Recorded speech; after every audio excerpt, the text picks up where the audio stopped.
Seorang warga desa Yosowilangun Kidul, Kecamatan Yosowilangun, Lumajang, Jawa Timur mendapat buaya saat mancing di Sungai Bondo Yudo.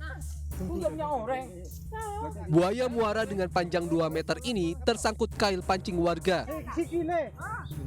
Peristiwa bermula saat Agus Yulianto, warga setempat, mancing di tepi Sungai Bondo Yudo. Saat pancing ditarik, bukannya ikan yang didapat, namun justru buaya muara yang didapat. Warga sekitar pun datang untuk membantu melepaskan kail pancing yang tersangkut buaya. Ya pertamanya ya enggak tahu Pak kalau dapat buaya Pak. Masalahnya kan ada di dalam. Setelah saya tarik, dikira itu ikan Pak. Ternyata yang muncul buaya.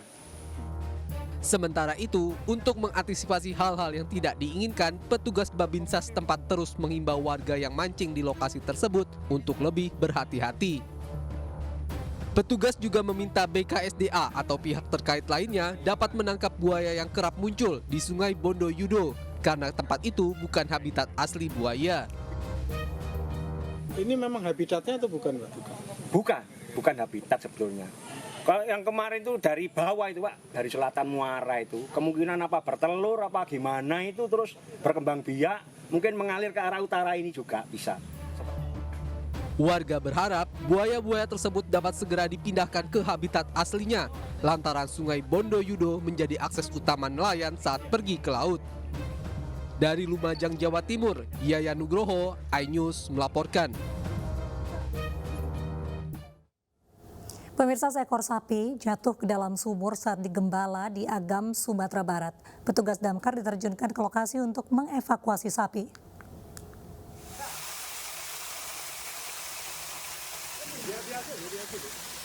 Seekor sapi ternak milik warga jatuh ke dalam sumur berkedalaman 5 meter di Jorong Limo, Sungai Jaryang, Kecamatan Lubuk Basung, Kabupaten Agam, Sumatera Barat. Saat kejadian, sapi tengah digembala oleh anak pemilik sapi di sebuah lapangan dan tiba-tiba terjatuh ke dalam sumur yang tidak terlihat karena tertutup rumput liar. Tim evakuasi pemadam kebakaran Kabupaten Agam diterjunkan ke lokasi untuk membantu proses evakuasi sapi dari dasar sumur. Petugas mengisi sumur dengan air hingga penuh selama setengah jam, sementara sapi yang mengapung ditarik perlahan ke permukaan. Sapi ini digembala oleh yang punya, anaknya sekitar berumur lebih kurang 20 tahun. Anaknya selamat dan sapinya alhamdulillah juga selamat.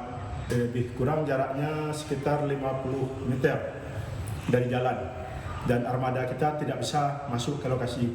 Bisanya evakuasi sapi tersebut, kami masukkan air ke dalam sumur tersebut, dan sapinya itu mengapung ke atas dan kami bersama-sama untuk menariknya keluar.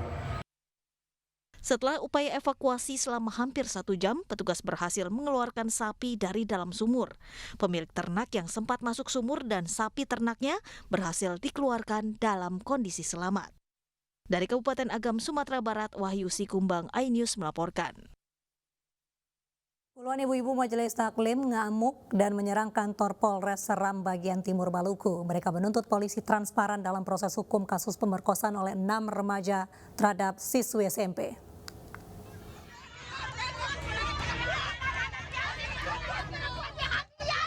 Ibu-ibu Majelis Taklim ini mengamuk lantaran menilai penegakan hukum polisi kepada para pemerkosa siswi SMP tidak sesuai. Aksi ini juga melibatkan keluarga korban pelecehan seksual, Ikatan Keluarga Maluku Tenggara Raya, Forum Solidaritas Pemuda dan Himpunan Mahasiswa Islam Cabang Bula. Korban pelecehan seksual merupakan remaja 16 tahun yang masih duduk di bangku SMP. Ia dilecehkan oleh 6 remaja, 1 diantaranya diduga anak pejabat di Dewan Perwakilan Rakyat Daerah SBT. Para pendemo meminta polisi untuk menegakkan hukum tanpa pandang bulu. Kemarin sudah yang kedua, SP 2HP tanggal 1 kemarin kita sampaikan ke pihak keluarga. Ya, namun begitu kita semua sama-sama berharap kejadian seperti ini supaya tidak terjadi lagi kepada siapapun. Pada 15 Februari lalu, keluarga korban melaporkan kasus pelecehan seksual oleh para pelaku ke Polres SBT. Sebelumnya, 6 pelaku memperkosa korban di salah satu bengkel depan rumah pelaku. Dari Seram bagian timur, Nurdin Abdullah, iNews melaporkan. Ketua Umum PSSI Erick Thohir optimistis membangun masa depan kompetisi Indonesia. Dalam giat Sarasehan, Erick bahkan menyebut mendengarkan supporter klub sepak bola Indonesia membutuhkan nyali. Bahwa visi misi saya adalah bagaimana itu visi misi komunitas sepak bola. Itu yang dari awal saya tekankan dan saya tidak pernah berubah.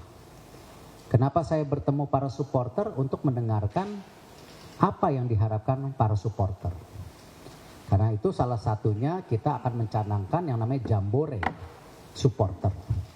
Saya bertemu dengan Aremania, saya ketemu dengan Bonek kemarin, tidak lain ingin mendengarkan dulu. Itu perlu nyali mendengarkan dan tidak mudah. Kebanyakan kita ketika menjadi pimpinan biasanya lebih banyak menyuruh daripada mendengar. Di Sarasehan itu 18 klub Liga 1 berkumpul dan sebagian bicara. Ini pertama kali dalam sejarah PSSI dengan klub Liga 1 membuka peluang diskusi. Bukan kebijakan PSSI, tetapi kebijakan bersama.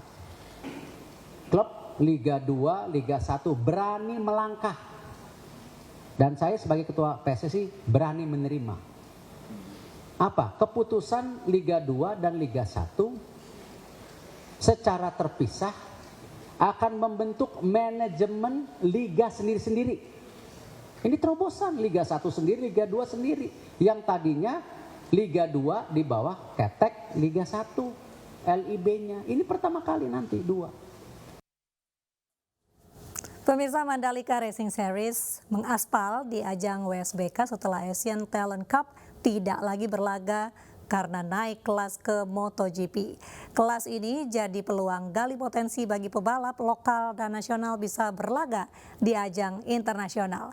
Dan informasi ini sekaligus menutup iNews Malam. Pemirsa, Anda bisa menyaksikan siaran digital iNews di 28 UHF untuk wilayah Jabodetabek.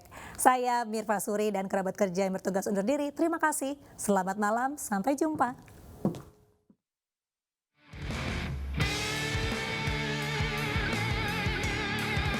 Setelah absen selama 4 tahun karena pandemi, Super Sport tingkat nasional akhirnya mengaspal kembali.